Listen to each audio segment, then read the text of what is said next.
Welcome to the Underground, the Steel City Underground, the black and gold standard for Pittsburgh Steelers coverage. Now, here's your host, Joe Kuzma and Brian E. Roach. Hello, everyone, and welcome to another edition of the Steel City Underground podcast. My name is Joe Kuzma, flanked over here by my good friend, colleague, and pal, Mr. Brian E. Roach. I usually start the show. I ask you, how are you doing, Brian? It's not a Victory Monday, so I can't assume that you're doing all too well over there, but I'll ask you anyway. How you doing, my friend? I'm annoyed. Yeah, annoyances are the thing, dude. I mean, it's I went to Indianapolis, so I had some skin in the game for this one, so to speak. And I struggle with how I feel because being there live in the stadium, I felt like the first half was like not even anything I was going to be able to talk about. I wasn't even sure it was going to be much of a game to talk about after Indianapolis with the hot start, of course. And you're just thinking, can the Steelers, can they get in this at all? Can they do anything at all? 2 touchdowns and a field goal, 17-0 right out the gate. The first 3 Colts possessions against this Steelers defense, no less. And we've got some topics to talk about. Let me throw it right up here. Let's dive right into it because you and I were already talking offline. You and I text back and forth during these games. We feel that there's a number of turning points within this one. Topic being here, Steelers sabotage their unbeaten streak, now fall to 3-1. Feels like they beat themselves in a lot of cases, and there was also some other stuff that could have happened in the game. You take maybe just about any one particular play or situation and flip it on the other side, and the Steelers we're talking 4-0, and we're all happier than pigs in slop right now. Well, let's be candid. We probably still aren't happy because it was going to be ugly regardless, but we were happier, right? We're happier. And you know, the Colts played better than anybody thought they would. Right? I mean, the defense came out, they were running to the ball. This is the worst rush defense up to this point in the league, and they didn't play that way, right? So give the Colts some credit for playing a better game and being, really amped up for this game, which often happens when this, I mean, let me tell you a segue here. I know we haven't segued yet, but I'm going to segue. So, a friend of mine, her husband is a Colts fan. And he basically just said, I don't care if we beat any other team. We just have to beat the Steelers because for the last decade and a half, you guys have kicked our ass every time we play. But that's not even true. They had Gardner Minshew against Mitch Trubisky last year in like the battle of backups. You backups everything running, and you're just like, exactly. I think they have not postpartum depression, maybe postpartum depression, but they have PTSD from Ben throwing 6 touchdowns on them. Yeah, if I'm not mistaken, against the Colts, he racked up a lot of points against the Colts more than once. But it's not Ben Roethlisberger back there. But that's the turning points of it. It's not Ben Roethlisberger back there. You have a very slow start where the Steelers, they give it up. On a punt, you give it up on a turnover on downs, of which here's one turning point, Brian. That is a turning point. Mike Tomlin in challenges. Do we think Najee Harris meets the line of gain there? It even looked like it. They're not going to show the replays in the stadium, but from just the initial. I'll tell you, as I said to you when we were texting, no.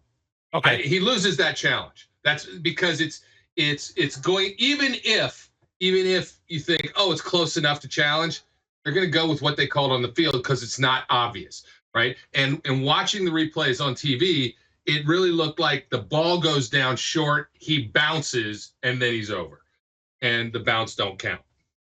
Okay, and then they just can't get that extra yard. And it's unfortunate because we're going to talk about offensive line and injuries with that too, but immediately, like James Daniels' return is questionable just halfway through the first quarter already.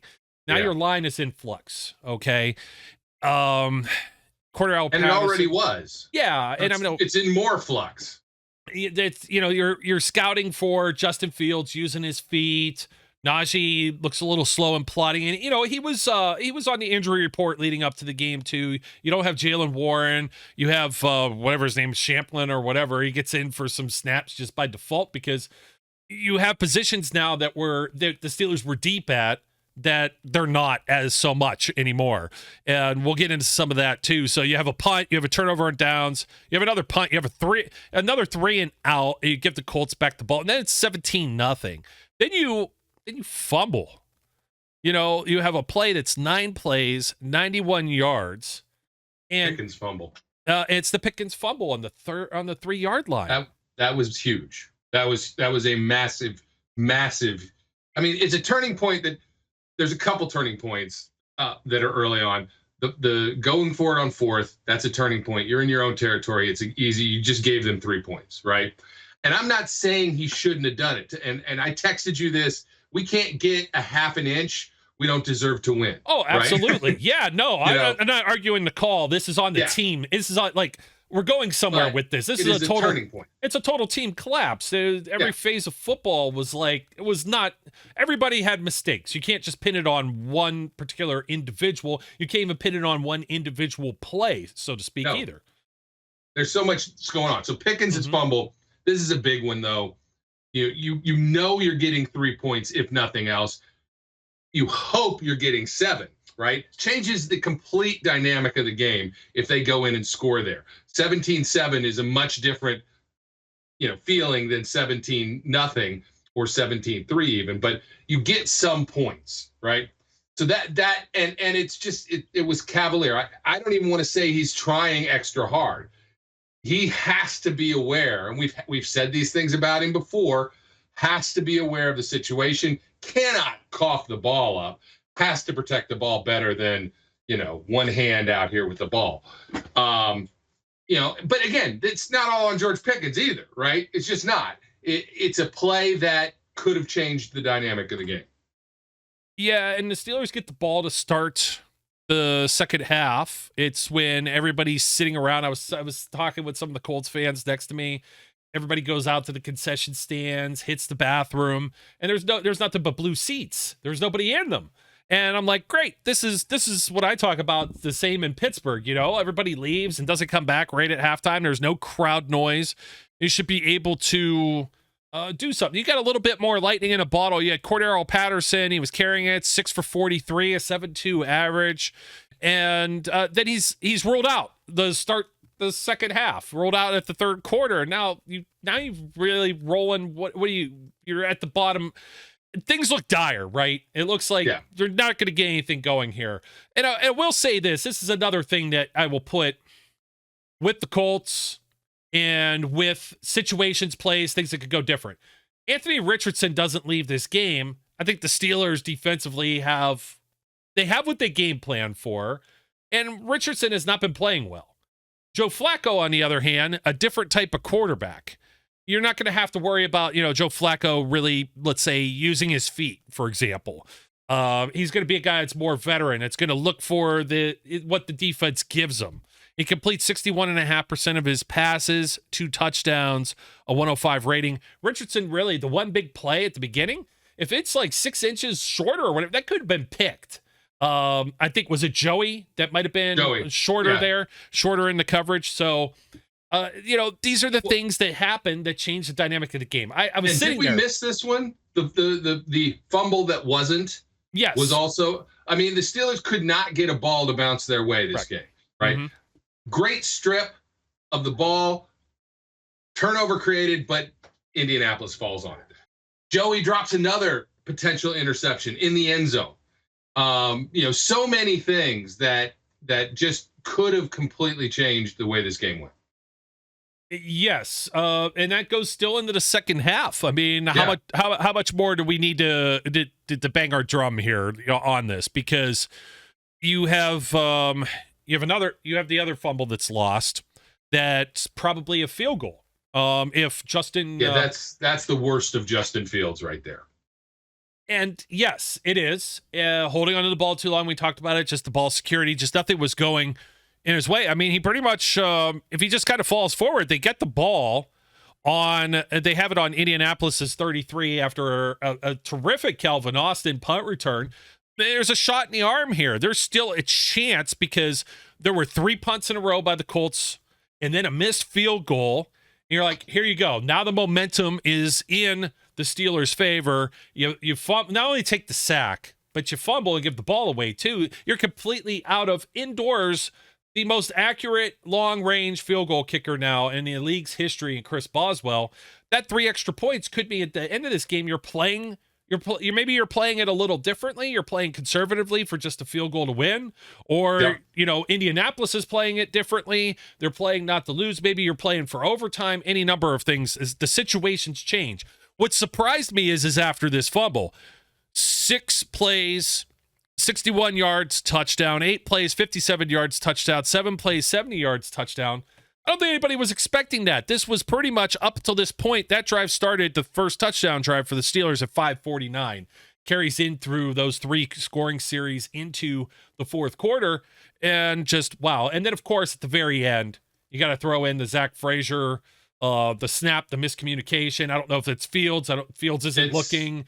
Something's wrong. Justin has said it's him. Yeah. Justin said it was him, but you don't know whether that's just him. But based on what he said, and Zach basically said, I saw the signal. So if in fact it was first leg kick, yeah, then it's on Justin. Yeah, and with the silent count, it's about the noisiest it got because the Colts fans, they were just noisy. They were able to celebrate. They're playing for a position of strength. They're playing with the lead the whole game. There's not a lot of crowd noise that's there. So the exchange there, you've got Mason McCormick making his first start. Now Spencer Anderson has to go in. You have to shift things around. And, you got new guys trying to make this silent count. You don't have your veteran in there with the rookie center on top of it. You got a rookie guard. You got a second-year player, but first-time starter with Anderson that's playing in there. You got Frazier's first time playing in there. And really, the only veteran guy is Dan Moore. And you haven't had Broderick Jones play a full season's worth of game. I have to look back. He could be in at the 17-ish range right now, but he still hasn't maybe played a full year's worth of games. He's playing out of position. Those are the type of unfortunate mistakes that are going to happen. So, but how much of that do you place, as we've seen along social media, on Mike Tomlin and playing inferior teams? You know what, dude? I'm so over it with hearing this drawn out line. Well, it's true. It's a 1-2 team. Okay, it's a what? Stop. We don't know what the Colts might be at the end of the year, right? Stop. The Eagles got pounded, right? Mm-hmm. The Jets just lost to Denver. At home. I mean, at home. The 49ers lost 2 in a row. It's not, I mean, the Bengals were 0-3 in losses, bad losses to the Commanders, which maybe isn't as bad as we think at this point. And to the Patriots. I don't know what to say. Sometimes teams play up, right? And you can maybe make the argument that they were not sharp, right? That they played sloppy. Some of that can be on the coaches, right? But Justin Fields running backwards 25 yards and fumbling the ball, that's not on the coach, right? George Pickens with no ball security, that's not on the coach, right? The ref calling a ridiculous. That's the one I missed. A ridiculous, personal foul on Minka Fitzpatrick. Minka Fitzpatrick, or the one that was legitimate, the Spencer Anderson committing the ridiculous personal foul. That's not on the coach. Some of the stuff is on the players, and when you get that many miscues on the players, it's not the coach. The coach also was the same. It's the same coach that came up and was the coach while they were creating 3 long touchdown drives in a row. It is what it is. So much stuff is on the players, right? It just boils down to that. When the coach is always going to get blamed, but if your players don't play or if they do bonehead things, there's only so much a coach can do about all of that on game day. I think it's gonna be that way as long as they have a bad loss. Again, I understand Frank fans' frustration, but it's not. This narrative is not a real narrative. No, I don't think so either. I like to see where these teams are at the end of the year. I told you, though, these are usually the games that screw with you. It's the third road game out of the first four. It's an AFC opponent. It's a team with some familiarity that they played, at least, in each of the last 3 years in a row. Some other things with this, too. It seemed unfeasible because that the Colts would put up much of a fight. How are they supposed to score on this defense when they haven't been able to complete first downs? Well, this is a Colts team with Joe Flacco for, 2.5 quarters or so, maybe 3 quarters of football. That's a little bit different. We've seen him sling the ball around. I didn't agree with him being comeback player of the year over a couple other guys, but I also don't like the Cleveland Browns. So that's speaking of, there's a team that lost too to the Raiders. The Raiders. Supposed to be they're not supposed to be losing. Did they lose to the week before? They didn't. Did they pull? Oh, the Giants. Never mind. They did lose to the Giants too.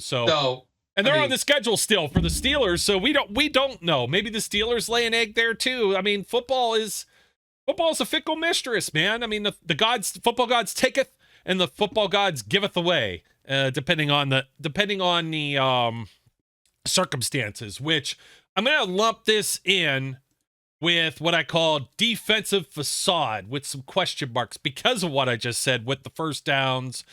You had a team that only completed, they were like at 25% or something coming in, 30%, not even 30%, I don't think. They only had like 2 first downs or 2 third down conversions and out of almost 20 plays, 18 play situations last week. No, that's I'm trying to think what it was with the Colts. It was bad though against the Bears, right? And I don't remember off the top of my head what it was now, but it was like you can't see them doing anything but trotting Jonathan Taylor out there and trying to run the football. And then all of a sudden, of course, well, you get to this game and the Colts, they have 22 first downs total, but they're 8 of 15, 53%, and 3 of 5 in the red zone. There's any number one of those plays that you could probably want to take away too. Like, how many times I'm like, is it a defensive facade or is it TJ Watt getting blatantly held on more than one occasion? Joe Flacco being in the grasp and no whistles being blown, and he completes a pass, and then you have that third and 10, third and 12, whatever it was, the Michael Pittman, the Flacco, just heartbreaking, backbreaking plays where if the defense could get off the field on any one of these, the Minka call, like what's Minka supposed to do? I could see the perception, I could see how or why that this crew, we knew Land Clark's crew was bad coming into this. We didn't talk about it specifically. We knew Clete Blakeman was bad a couple weeks ago in Denver. Dale Lawley, if you follow him with Steelers, he put it out there the second most when it comes to throwing flags. You would think that the Steelers scoring 24 points of offense, that, we're good to go, man. There's no way. They're not going to give up 20 to the Indianapolis Colts. And lo and behold, you have all of these penalties. You have the inability to get some pressure, just some breakdowns, middle of the field type stuff that I'd still think good defense, but it wasn't complimentary offense that we're used to. Even though the time of possession was there, it didn't happen until later in the game. It was like that first big play just really set the tone for the Colts. Look, and they, I like Peyton Wilson, but they took advantage of him a little bit. Like he was getting turned around. I mean, he's covering Josh Downs several times on the slot. He got turned around. He didn't do a great job, and he got picked on. But I think that's learning experience, right? I think he'll get better. It's not that I don't think he can cover him. He just gotta get some experience. He's a rookie. The back end did not hold. Like I texted this to you. I was like, I'm never praising the back end of our defense again. Why? Because as soon as I do, then they lay an egg. They didn't hold up well, right? The zone scheme was not great. I didn't see them. You can't really tell on television. I didn't see them playing man-to-man much at all. If they were at all. It wasn't. In fact, Flacco would motion. He would send somebody in motion. You would see Beanie Bishop trail, And depending on the side that they ran the motion to, Dante Jackson or Joey Porter was then inching closer to the line. They were leaving that side naked. So you're very right in that with the zones, and you're just finding the space in there when you're not getting it home. But man, it's another one of these things where it's like, okay, if you have Hayward brings them down right there, they blow the whistles dead.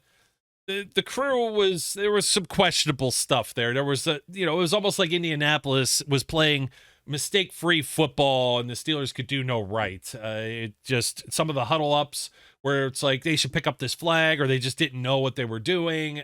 I see the fans the ridiculous crying. PI that should never have been called either. Yes. Are you talking about a roughing the passer one by any chance? No. They picked it. Remember, they picked up a holding flag, and yes. I said, I don't know what world this is. I texted this. I said the refs just picked up a holding flag. I don't know how to live in this world. And it wasn't maybe 2 plays later that they threw an offensive pass interference penalty that was ridiculous and absurd. There was nothing there. And I had to tweet back, okay, never mind. They stink. The refs stink again. At least I feel like this is the world I know.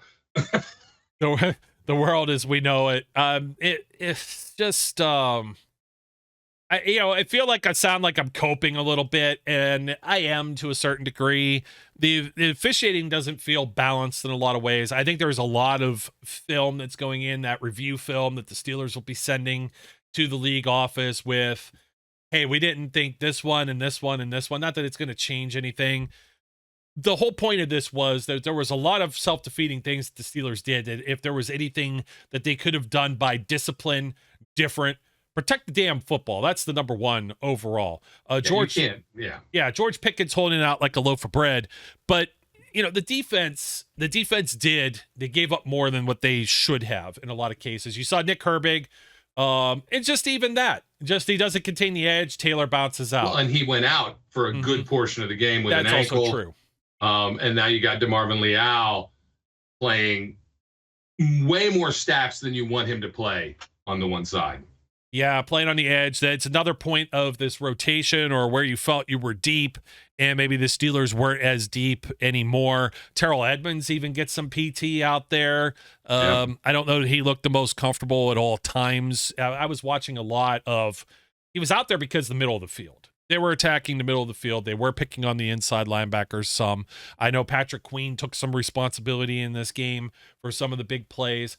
I said the only thing that really did worry me was that there was 4 solid wide receivers. Josh Downs was back. You weren't watching him as much. There wasn't a lot of film on him. I think he played more limited in the last game, and he was inactive for the previous 2. He's a good wide receiver. Pittman's not somebody to just sneeze at either. Alec Pierce have been making big plays. It's just, I don't know that Richardson finds those guys as quickly or makes those heads-up plays or even is able to scan the field and make those type of plays. So it's like, man, Flacco, you did it again. It's like the Scooby-Doo thing where you're like, who is this guy? And, and it revealed to be Joe Flacco, your old nemesis. All right, and I have to make this this declaration.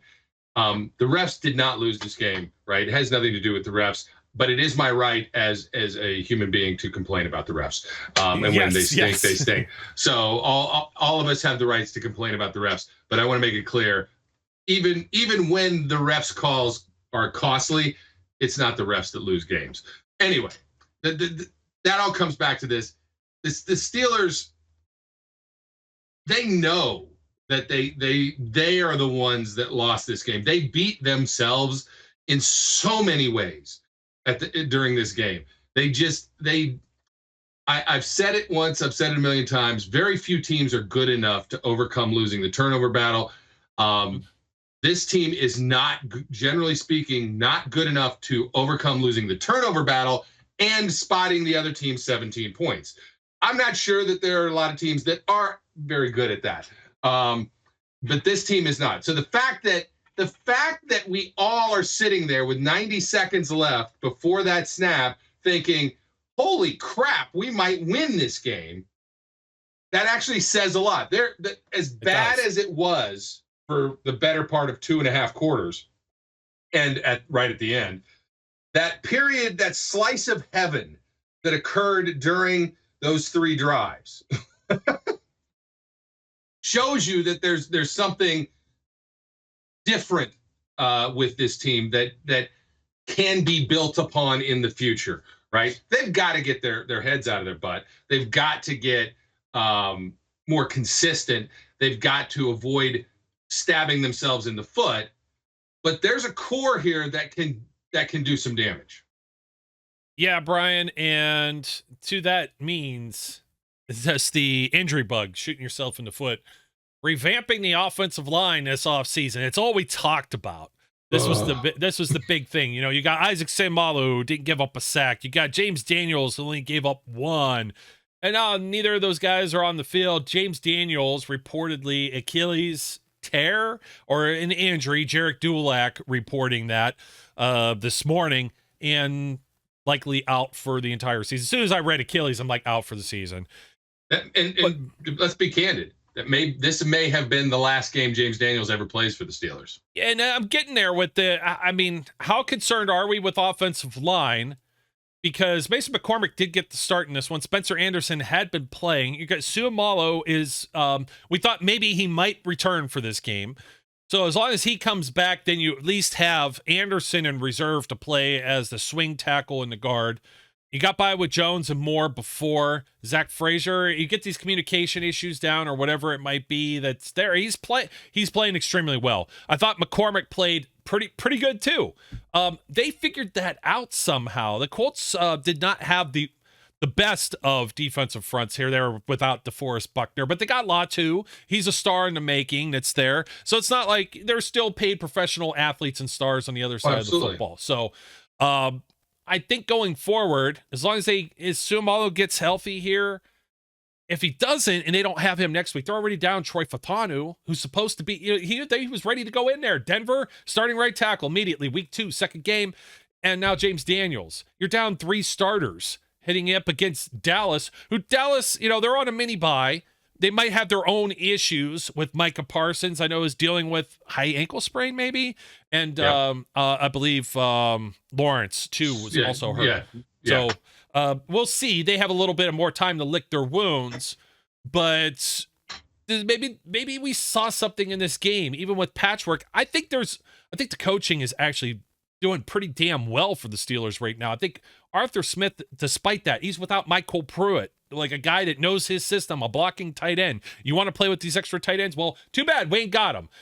You're down running backs. You're down all this and that. And they're still finding ways to get things done and get things done with, let's just jump into the elephant in the room. The very final thing, because we're seeing all kind of stuff. Wait, before we go to the final thing, go ahead. Here's what I'll say about the O-line, right? You've got second-year guy Broderick Jones. You've got rookie McCormick, rookie Zach, second-year guy Spencer Anderson, and Dan Moore.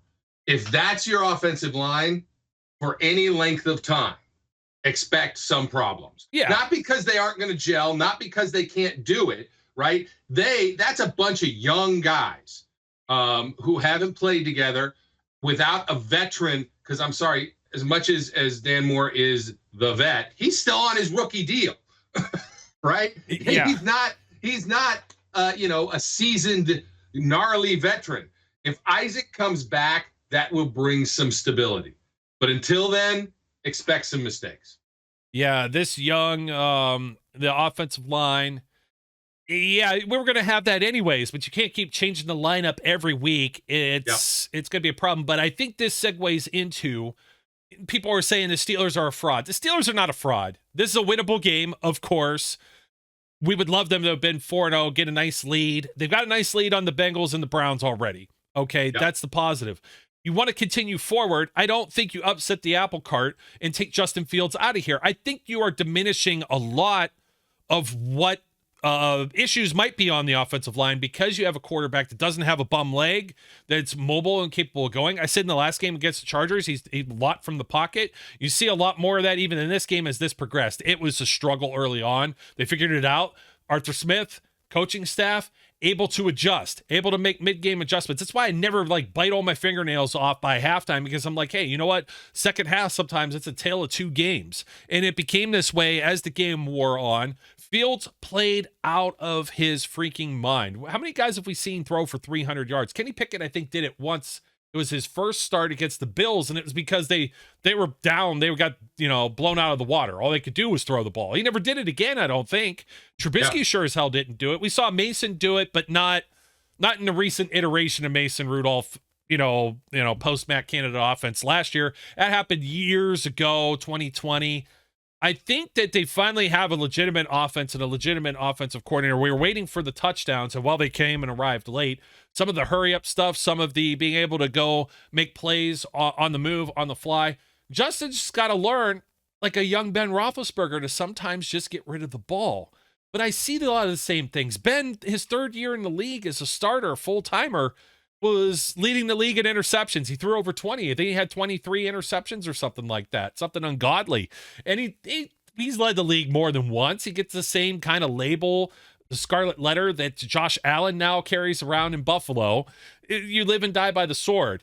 He did well through the first 3 games. I think with the newness that you have with the offensive line, even just the rapport, even though you had the mistake, the snap exchange between Frazier and Fields, I think this is something that if you go and immediately go to Russell Wilson, I don't know that that's necessarily the key for success. What if Russell's just standing there holding the ball, but then can't escape because he's 35 years old and he doesn't trust his legs or his feet or whatever else?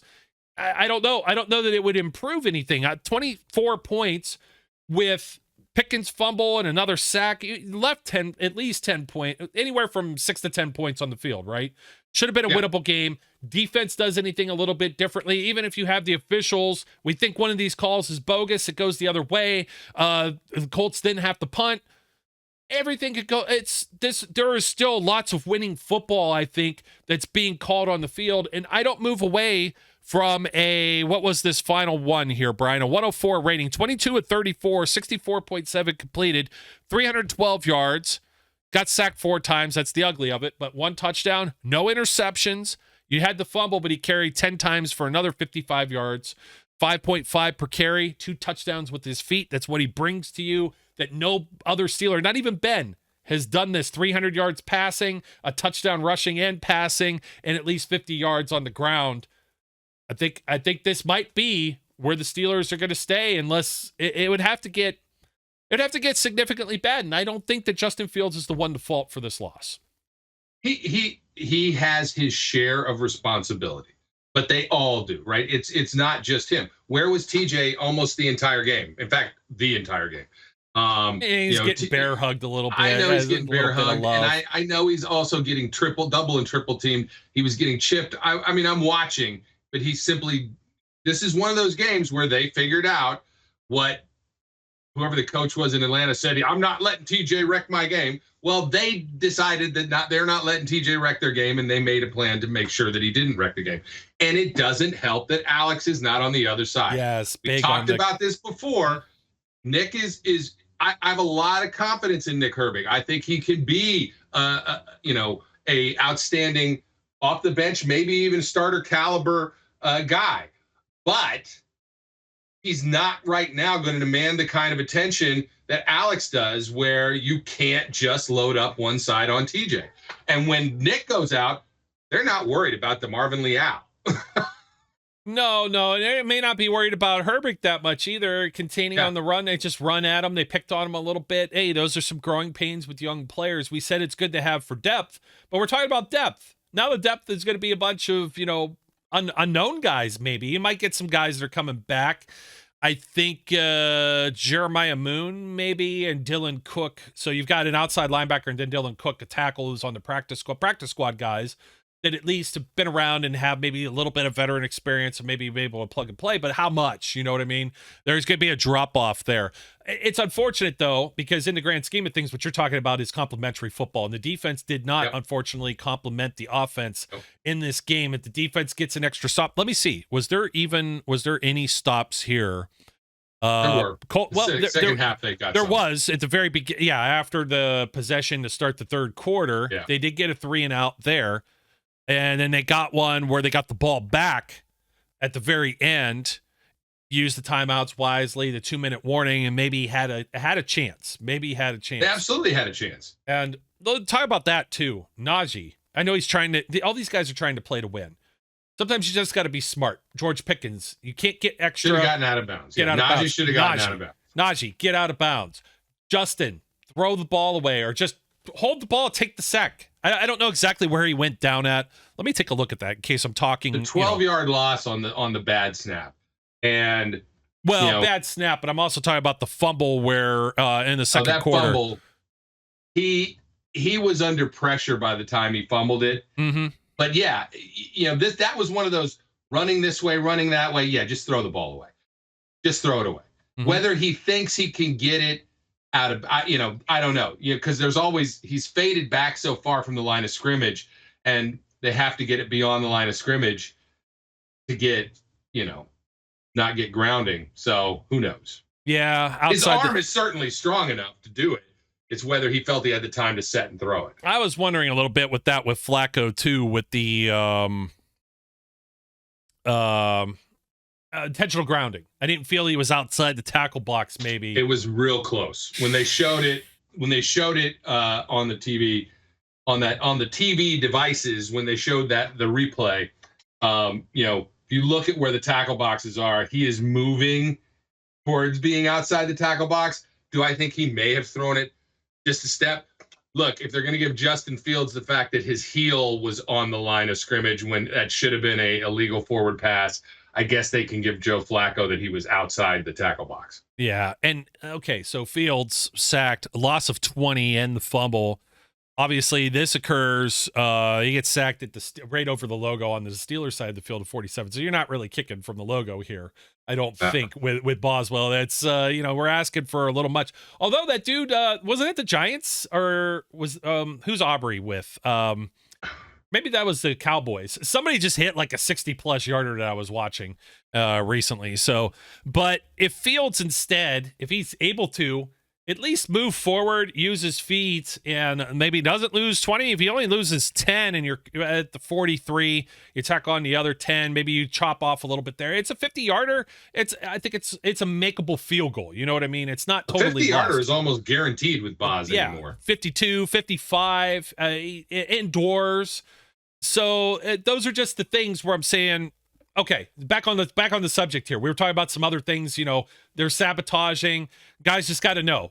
Sometimes you just got to live the fight for the next play. That's what Najee did the previous week when he just slid down, took it. They didn't score the extra touchdown. We were saying the Steelers aren't frauds here. Maybe their offense has got some more. We saw some plays taken off in Atlanta. We've been saying it the whole time. Maybe this isn't a fraudulent offense. 24 points may be attainable. And now that they know that they could do this builds for the next game. This is a learning experience. Maybe their head doesn't get too big now going in, having the Cowboys come in. That's going to be a battle.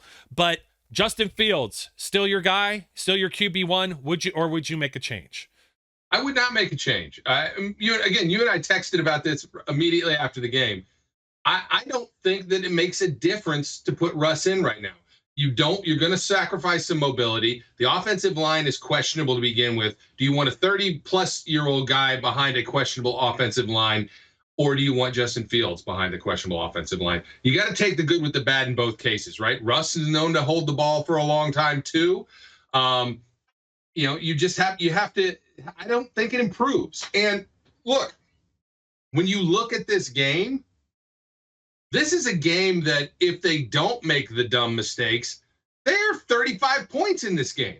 Yeah, I know. And who would have thought that? That's what I'm trying to get at, as I think they have enough going. Now, Najee, we need a little more out of Najee. Najee, not so sharp. Najee did not have a good game. No, 13 carries for 19 yards. That's it's not cutting. He was a little more involved in the pass game. A lot of this, like George Pickens having his first 100-yard reception or 100-yard plus receiving game of the season gets overshadowed by the fumble, right? He caught 7 passes on 11 targets. You have Pat Freiermuth coming out with the grown-ass man tight end touchdown there. Yeah. We've been talking about more utilization there, 5 for 57. Najee caught 3 for 54. He's got to get more involved in the pass game. Most teams aren't looking at him and thinking, oh, this guy's a threat when he's out there on the field, and now you're getting him involved a little bit more, right? Darnell Washington. grown ass man, stiff arm and hurdle, which should be an angry run for sure. Seeing the big man go. When you watch him run, he eats up yards, but man, he's so big, it just looks slow. It looks like a tractor in the field, plowing the field, man. And it's just like, you don't want to get in his way for sure. No. But you know, if I'm a DB, I'm like, some linebacker better come tackle him. I'm not going in there. Yeah, and you know, that's absolutely true. It's like guys want to live the fight another day. You want that paycheck or whatever. So hopefully the Steelers can overcome some of these injuries. Offensive line, big. You need Highsmith back. You need Sayamalu back. You need Cordell Patterson back. He offers a different change of pace where without Jalen Warren, you need Cordell Patterson. Or you need Warren back. I mean, you still need Patterson too, because Patterson's kind of being a utility guy doing all kinds of things. He's doing special teams, and teams don't want to kick this dynamic, not so dynamic kickoff. They don't. If Patterson's out there, he's a threat. Teams don't want to go anywhere near there. So anyways, folks, that'll do it for us here at Steel City Underground Podcast. Don't forget to like, comment, and subscribe. As always, my name is Joe Kuzma. His name is Brian E. Roach. Until next time, we encourage everyone out there to be safe, be good, and we'll catch you later. We would like to thank you for listening and remind our listeners to follow us on social media and our website, www.steelcityunderground.com.